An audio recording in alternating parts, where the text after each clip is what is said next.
Hello and welcome to my YouTube channel Mustaq Kunnur academy. ಇವತ್ತಿನ ವಿಡಿಯೋದಲ್ಲಿ ನಾನು diploma passing package digital electronics ENC first semester subject ಬಗ್ಗೆ discuss ಮಾಡ್ತೀನಿ. ಈಗ ಆಲ್ರೆಡಿ ನಾನು ಒಂದು ಪ್ರೀವಿಯಸ್ ಕ್ವಶನ್ ಪೇಪರ್ ಡಿಸ್ಕಸ್ ಮಾಡಿದ್ದೀನಿ. ಅದರಲ್ಲಿ ಯಾವ್ಯಾವ ಇಂಪಾರ್ಟೆಂಟ್ ಕ್ವಶನ್ಸ್ ಬರ್ತಾವೆ ಅಂತ ಕೂಡ ಮಾಡಿದ್ದೀನಿ. ನಮ್ಮ ಪ್ಲೇಲಿಸ್ಟಲ್ಲಿ ಇನ್ನೊಂದು ವಿಡಿಯೋ ಕೂಡ ಮಾಡಿದ್ದೀನಿ. ಆ ಪ್ರೀವಿಯಸ್ ಕ್ವಶನ್ ಪೇಪರ್ಸಲ್ಲಿ ಯಾವೆಲ್ಲ ಕ್ವಶನ್ಸ್ ಎಷ್ಟು ಸಲ ಕೇಳಿದಾರೆ ಅವೆಲ್ಲ ಮಾಡಿದ್ದೀನಿ. ಅದರದ್ದು ಆನ್ಸರ್ ಸಲುವಾಗಿ ನಾನು ಈ ವಿಡಿಯೋ ಮಾಡ್ತಾ ಇದ್ದೀನಿ. ಈಗ ರೆಫರೆನ್ಸಿಗೆ ನಾನು ಏಪ್ರಿಲ್-ಮೇ 2024 ಪೇಪರ್ನ ಡಿಸ್ಕಸ್ ಮಾಡ್ತಾ ಇದ್ದೀನಿ. ಇಲ್ಲಿ ನಾವು ನೋಡಬಹುದು ಸೆಕ್ಷನ್ 1ನಲ್ಲಿ ಆಲ್ರೆಡಿ ರಿಪೀಟೆಡ್ ಕ್ವಶನ್ಸಲ್ಲಿ again digital signal and analog signal difference ಇದೆ ಮತ್ತು ಒಂದು ಪ್ರಾಬ್ಲಮ್ ಕೊಡ್ತಾರೆ ಮತ್ತು ಆಸ್ಕಿ ಕೋಡ್ ಮತ್ತು ನಂಬರ್ಸ್ ಕನ್ವರ್ಷನ್ ಕೂಡ ಇದರಲ್ಲಿ ಬರುತ್ತೆ. ಇದರಲ್ಲಿ ನೆಕ್ಸ್ಟ್ ಇನ್ನೊಂದು ಏನಂದರೆ ಫಿಕ್ಸ್ಡ್ ಕ್ವಶನ್ ಅಗೇನ್ ಇಲ್ಲಿ ಬೂಲಿಯನ್ ಅಲ್ಜಿಬ್ರಾ ಮತ್ತು ಡಿ ಮಾರ್ಗನ್ಸ್ ಥಿಯರಮ್. ಅದೇ ರೀತಿ basic logic gates, realization of NAND gate or NOR gate, realization and or not NAND ಗೇಟ್ಲಿಂದ ಮಾಡಬೇಕು ಆರ್ ನಾರ್ ಗೇಟ್ಲಿಂದ ಮಾಡಬೇಕು. ಇದೊಂದು ಕ್ವಶನ್ಸ್ ಕೇಳ್ತಾರೆ. ಕೆ ಮ್ಯಾಪ್ ಬಗ್ಗೆ ಕೇಳ್ತಾರೆ ಮತ್ತು SOP ಮತ್ತು POS ಹೆಂಗೆ ಕನ್ವರ್ಟ್ ಮಾಡೋದನ್ನು ಕೇಳ್ತಾರೆ. ಆಮೇಲೆ ಸೆಕ್ಷನ್ 3ಯಲ್ಲಿ ಇದನ್ನು ಡಿಟೇಲ್ ವಿಡಿಯೋನ ಆಲ್ರೆಡಿ ಮಾಡಿದ್ದೀನಿ. ಇದರಲ್ಲಿ ಆ್ಯಡರ್, ಸಬ್ಟ್ರಾಕ್ಟರ್ ಮತ್ತು 4-bit parallel adder, serial adder ಬಗ್ಗೆ ಕೇಳ್ತಾರೆ. ಸೆಕ್ಷನ್ 6ಅಲ್ಲಿ ಮಕ್ಸ್, ಡಿಮಕ್ಸ್ ಬಗ್ಗೆ ಕೇಳ್ತಾರೆ. ಸೆಕ್ಷನ್ 5ಅಲ್ಲಿ ಡಿಕೋಡರ್, ಎನ್ಕೋಡರ್ ಮತ್ತು ಲಾಸ್ಟಾಗಿ ಇಲ್ಲಿ ನಾವು ನೋಡ್ರಿ this one is very scoring question number 10.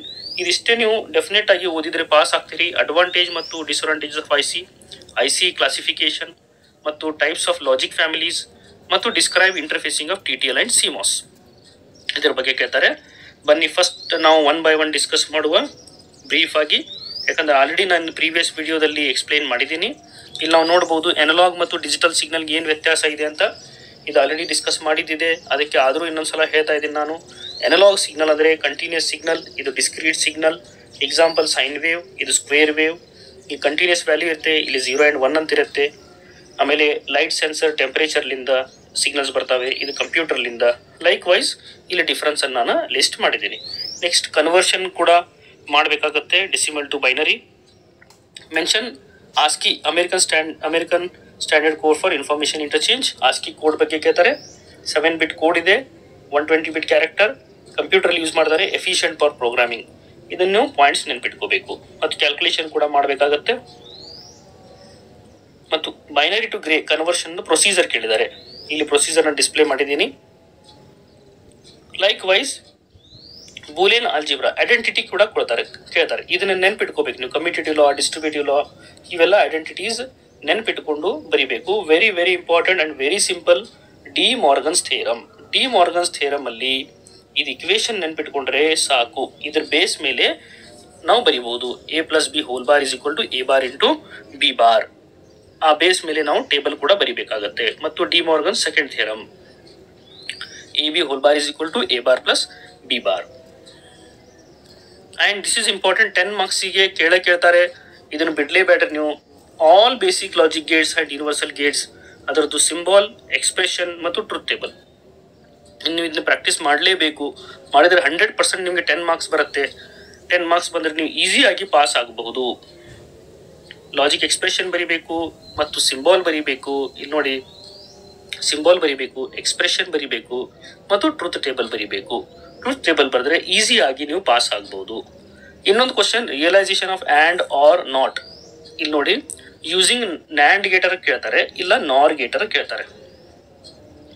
ನಾರ್ ಗೇಟ್ ಆರ್ ನ್ಯಾಂಡ್ ಗೇಟ್, ಯಾವುದರ ಒಂದು ಗೇಟ್ಲಿಂದ ನಾವು ಇದು ಗೇಟ್ಸನ್ನು ರಿಯಲೈಸ್ ಮಾಡಬೇಕಾಗತ್ತೆ. ಇದು ಪ್ರಾಕ್ಟೀಸ್ ಮಾಡಿ ಪ್ಲೀಸ್. ಪ್ರಾಕ್ಟೀಸ್ ಮಾಡಿದರೆ ನಿಮಗೆ ಡೆಫಿನೆಟ್ಲಿ 10 ಮಾರ್ಕ್ಸ್ ಬಂದೇ ಬರುತ್ತೆ. ಕೆ ಮ್ಯಾಪ್ ಬಗ್ಗೆ ಕೂಡ ಕ್ವಶನ್ಸ್ ಇರುತ್ತೆ. ಬೂಲಿಯನ್ ಎಕ್ಸ್ಪ್ರೆಷನ್ ಸಾಲ್ವ್ ಮಾಡೋದಿರುತ್ತೆ ಯೂಸಿಂಗ್ ಐಡೆಂಟಿಟಿ. SOP ಮತ್ತು POS ಕನ್ವರ್ಷನ್, ಇದು ಆಲ್ರೆಡಿ ನಾವು ವಿಡಿಯೋ ಒಂದು ಎಕ್ಸ್ಪ್ಲೇನ್ ಮಾಡಿದ್ದೀನಿ ಪ್ರೀವಿಯಸ್ ವಿಡಿಯೋದಲ್ಲಿ. ಸೆಪ್ಟೆಂಬರ್ 2023 ಪಾಸಿಂಗ್ ಪ್ಯಾಕೇಜ್ ಅಂತಿದೆ, ಅದರಲ್ಲಿ ಈಸಿಯಾಗಿ ಎಕ್ಸ್ಪ್ಲೇನ್ ಮಾಡಿದ್ದೀನಿ. ಅದನ್ನು ಪ್ಲೀಸ್ ವಿಡಿಯೋ ರೆಫರ್ ಮಾಡಿ. ಸೇಮ್ ವೇ ಇಲ್ಲಿ ಕೂಡ ನಾವು ಸಾಲ್ವ್ ಮಾಡಬೇಕಾಗತ್ತೆ. Half adder, full adder, subtractor, ಈ ಎಲ್ಲ ವಿಡಿಯೋಸನ್ನು ನಾನು ಇನ್ನೊಂದು ಪಾಸಿಂಗ್ ಪ್ಯಾಕೇಜಲ್ಲಿ ಎಕ್ಸ್ಪ್ಲೇನ್ ಮಾಡಿದ್ದೀನಿ. ಅದನ್ನು ಪ್ಲೀಸ್ ನೋಡಿ. ಇಲ್ಲೇ ಸೇಮ್ ಕ್ವಶನ್ ರಿಪೀಟ್ ಆಗ್ತಾ ಇದೆ. ಹಾಫ್ ಆ್ಯಡರ್ ನಾವಿಲ್ಲೇ ಸಮ್ ಆ್ಯಂಡ್ ಕ್ಯಾರಿ ಇದ್ರದ್ದು ಎಕ್ಸ್ಪ್ರೆಷನ್ ಬರಿಬೇಕಾಗತ್ತೆ ಮತ್ತು ಇಲ್ಲಿ ಲಾಜಿಕ್ ಡಯಾಗ್ರಾಮ್ ಕೂಡ ನಾವು ಡ್ರಾ ಮಾಡಬೇಕಾಗತ್ತೆ. ಲಾಜಿಕ್ ಡಯಾಗ್ರಾಮ್, ಸೀರಿಯಲ್ ಆರ್ಡರ್ ಮತ್ತು ಪ್ಯಾರಲಲ್ ಆರ್ಡರ್, ಇದು ಇಂಪಾರ್ಟೆಂಟ್ ಇದೆ. ಸೀರಿಯಲ್ ಆರ್ಡರಲ್ಲಿ ನಾವು ಏನು ಮಾಡ್ತೀವಿ ಅಂದರೆ ಸೀರಿಯಲಿ ಒನ್ ಬೈ ಇಲ್ಲಿ ಏನು ಮಾಡ್ತೀವಿ ಅಂದರೆ 2 ಬೈನರಿ ನಂಬರ್ಸ್ ಅನ್ನು ಸೀರಿಯಲ್ ಫಾರ್ಮಲ್ಲಿ ಆ್ಯಡ್ ಮಾಡ್ತೀವಿ. ಇಲ್ಲಿ ಪ್ಯಾರಲಲ್ಲಿ ಆ್ಯಡ್ ಮಾಡ್ತೀವಿ. ಇಲ್ಲಿ ಒಂದು ಶಿಫ್ಟ್ ರಿಜಿಸ್ಟರ್ ಮತ್ತು ಆ್ಯಡರ್ ಯೂಸ್ ಮಾಡ್ತೀವಿ. ಇಲ್ಲಿ ಎಷ್ಟು ಬಿಟ್ ಇದಾವೋ ಅಷ್ಟು ಫುಲ್ ಅಡ್ರೆಸ್ಸನ್ನು ಯೂಸ್ ಮಾಡ್ತೀವಿ. ಇಲ್ಲಿ ಒಂದೇ ಒಂದು ಫುಲ್ ಆ್ಯಡರ್ ಬೇಕಾಗುತ್ತೆ, ಇಲ್ಲಿ ಮಲ್ಟಿಪಲ್ ಫುಲ್ ಆ್ಯಡರ್ ಬೇಕಾಗುತ್ತೆ. ಅದೇ ರೀತಿ ಇಲ್ಲಿ ಫ್ಲಿಪ್ ಫ್ಲಾಪ್ ಬೇಕಾಗುತ್ತೆ, ಇಲ್ಲಿ ಫ್ಲಿಪ್ ಫ್ಲಾಪ್ ಬೇಕಾಗೋದಿಲ್ಲ. ಇದು ಸಿಕ್ವೆನ್ಷಿಯಲ್, ಯಾಕಂದರೆ ಇಲ್ಲಿ ಕ್ಲಾಕ್ ಸಿಗ್ನಲ್ ಕೊಡ್ತೀವಿ.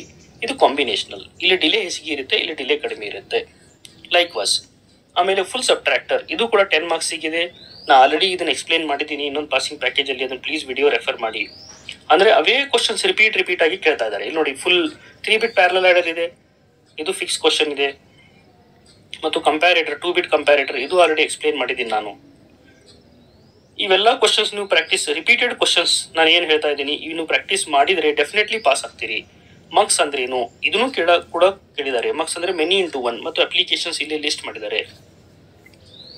2:1 ಮಕ್ಸ್, 2:1 ಮಕ್ಸ್ ಕೂಡ ನಾನು ಎಕ್ಸ್ಪ್ಲೇನ್ ಮಾಡಿದ್ದೀನಿ. ಇಲ್ಲಿ ನೋಡಿ, ಇಲ್ಲಿ 2 ಇನ್ಪುಟ್ ಇರ್ತವೆ, ಒಂದು ಔಟ್ಪುಟ್, ಒಂದು ಸೆಲೆಕ್ಟ್ ಲೈನ್ ಇರ್ತೈತಿ. ಈ ಇಕ್ವೇಷನ್ ನೆನ್ಪಿಟ್ಕೊಂಡು ಬೇಸ್ಡ್ ಆನ್ ಇಕ್ವೇಷನ್ ನಾವು ಈ ಲಾಜಿಕ್ ಡಯಾಗ್ರಾಮ್ ಡ್ರಾ ಮಾಡಬೇಕು. ಅದೇ ರೀತಿ 4:1 ಮಕ್ಸ್ ಯೂಸಿಂಗ್ 2:1 ಮಕ್ಸ್, ಈ ಥರ ಇವೆಲ್ಲ ಮಕ್ಸ್ ಡಿ ಮಕ್ಸ್ ಆಯಿತು. ಮತ್ತು ಆ್ಯಂಡ್ ಆರ್ ನಾಟ್ ನ್ಯಾಂಡ್ ನಾರ್ ಯೂಸಿಂಗ್ ಮಕ್ಸ್, ಇವೆಲ್ಲ ಕ್ವಶನ್ಸ್ ರಿಪೀಟೆಡ್ ಕ್ವಶನ್ಸ್ ಇದ್ದಾವೆ. ಇವೇ ಕ್ವಶನ್ಸ್ ಮತ್ತೆ ರಿಪೀಟ್ ಆಗ್ತಾ ಇದ್ದಾವೆ. ಪ್ರೀವಿಯಸ್ ಕ್ವಶನ್ ಪೇಪರಲ್ಲಿ ನಾವು ನೋಡಿದ್ದೀವಿ. ಅದಕ್ಕೆ ಇದನ್ನೆಲ್ಲ ಪ್ರಾಕ್ಟೀಸ್ ಮಾಡಿದರೆ ಡೆಫಿನೆಟ್ ಆಗಿ ನಿಮ್ಗೆ ಒಳ್ಳೆ ಮಾರ್ಕ್ಸ್ ಬರ್ತವೆ. BCD ಟು ಡೆಸಿಮಲ್ ಎನ್ಕೋಡರ್ ಮತ್ತು ಅದನ್ನು ಬರೆದ್ಬಿಟ್ಟು ಇಲ್ಲಿ ನಾವು ಡಯಾಗ್ರಾಮ್ ಕೂಡ ಬರೀಬೇಕಾಗತ್ತೆ. ಲಾಸ್ಟ್ ಕೊನೆಯದಾಗಿ ನಾನು ಏನು ಹೇಳಲಿಕ್ಕೆ ಇಷ್ಟಪಡ್ತೇನೆ ಅಂದರೆ ಕ್ವಶನ್ ನಂಬರ್ 10 ಇದನ್ನು ನೀವು ಪ್ರಾಕ್ಟೀಸ್ ಮಾಡಿ. ಕ್ವಶನ್ ನಂಬರ್ 10ನಲ್ಲಿ ಭಾಳ ಸಿಂಪಲ್ ಇದೆ.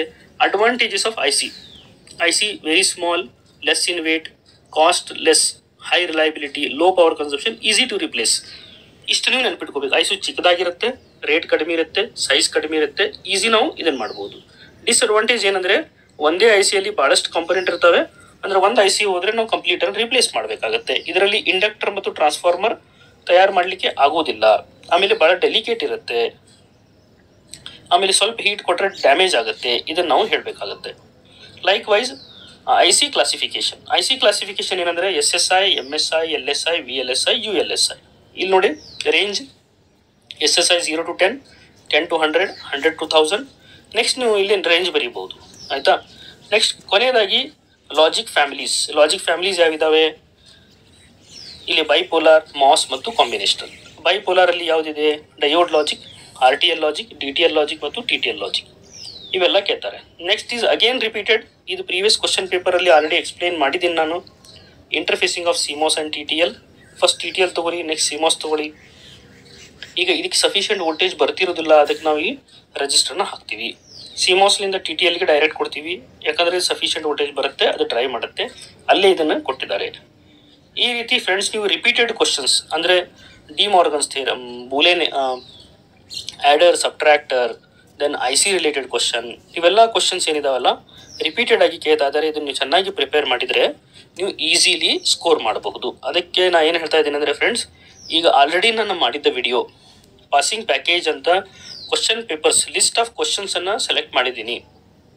List of questions all previous question ಪೇಪರ್ಸನ್ನು ರೆಫರ್ ಮಾಡಿ ಲಿಸ್ಟ್ ಆಫ್ ಕ್ವಶನ್ಸನ್ನು ಮಾಡಿದ್ದೀನಿ. ಆ ಕ್ವಶನ್ಸ್ ನೀವು ಚೆನ್ನಾಗಿ ಓದಿದರೆ, ಚೆನ್ನಾಗಿ ಪ್ರಿಪರೇಷನ್ ಮಾಡಿದರೆ ಡೆಫಿನೆಟ್ಲಿ ನೀವು more than 40 marks or more than 60 marks ನೀವು ಈಸಿಲಿ ಸ್ಕೋರ್ ಮಾಡಬಹುದು. ಅದಕ್ಕೆ ಚಾನ್ಸ್ ತೊಗೋಬೇಡಿ, ಯಾಕಂದರೆ ರಿಪೀಟೆಡ್ ಕ್ವಶನ್ಸ್ ಇದ್ದಾವೆ.